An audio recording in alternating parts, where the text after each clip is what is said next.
trouble getting erections, most of them are coming in and it is a physical block that we have to work Right, right. Okay. or we have to work on reducing anxiety with women Okay. in the Gotcha. relationship.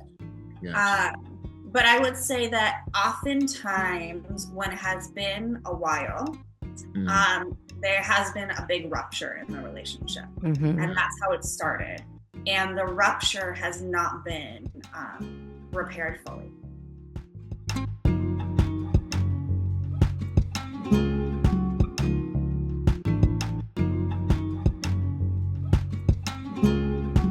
A lot of times people are afraid to go into therapy because they think they're going to be blamed or their problem. And, the foundation of my belief is that everything people do makes sense for a reason. We just need to figure out what that reason is.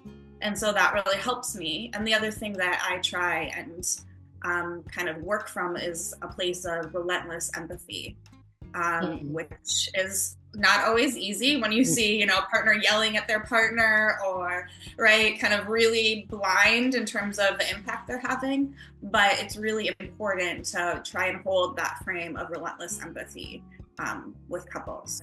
So an example of this would be a couple comes in and maybe the husband thinks that the wife's trauma is to blame for all of their problems. And so he'll come in and he'll say, she's messed up, she needs to go to therapy, right? The work she's doing just isn't enough, and so on. And so for most people, when they see that, they're gonna kind of cringe, right? And some people might actually totally align and be like, yeah, he's right. But a lot of people will cringe, especially just seeing how someone is going about it, right? Whether that's true or not, how someone goes about it is important. And so what that will look like for me is trying to look underneath what he's doing, to look for his pain.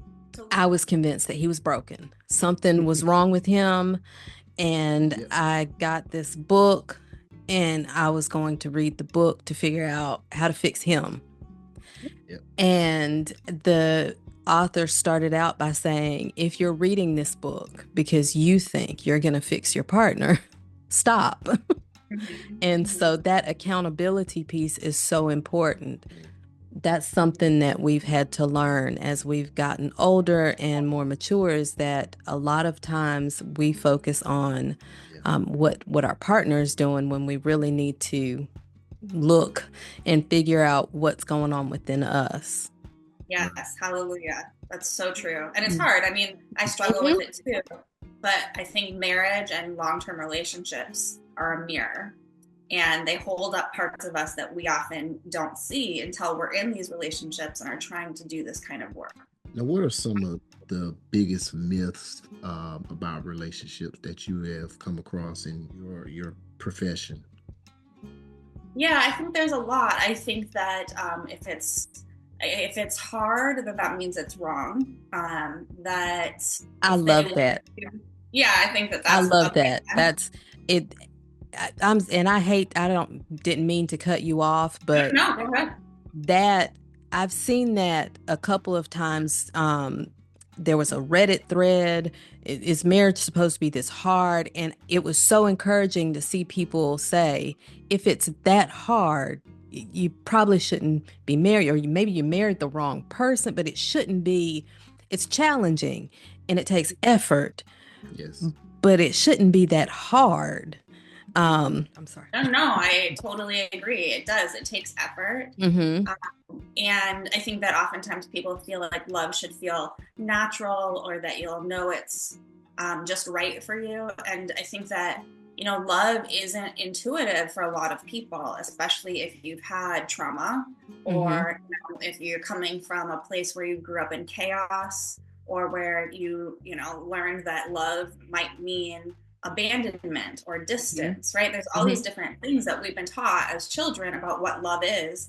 How can we trust our own intuition sometimes when it comes to love then? I would say the cases that I've seen, it is more mental. The people that actually have physical limitations usually really want to work on it. They have a problem with the physical limitations, with either having pain during intercourse or trouble getting erections.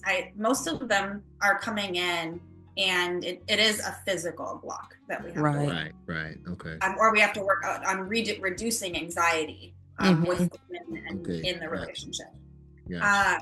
But I would say that oftentimes, when it has been a while, there has been a big rupture in the relationship, and that's how it started. And the rupture has not been repaired fully. That's why I always work on restructuring the bond before I try and fix someone's sex life. And so that's where I'm on emotions first. People, if they want to come in and directly work on sex, I'm usually going to be a little bit tricky and work on emotions first and the bond before we work on the actual sex. Yeah, we can deal with the physical, but let's work on this. We'll get there. We'll get there next session. And I know for me, that part came easily once he was aware of, okay, it's not me. And then he's always been very supportive and active when it came to the kids and household things, but maybe step it up a little bit if I realize she's having a bad day or, things like that. And so those were the things that helped me feel more comfortable and realize that he's doing this for me.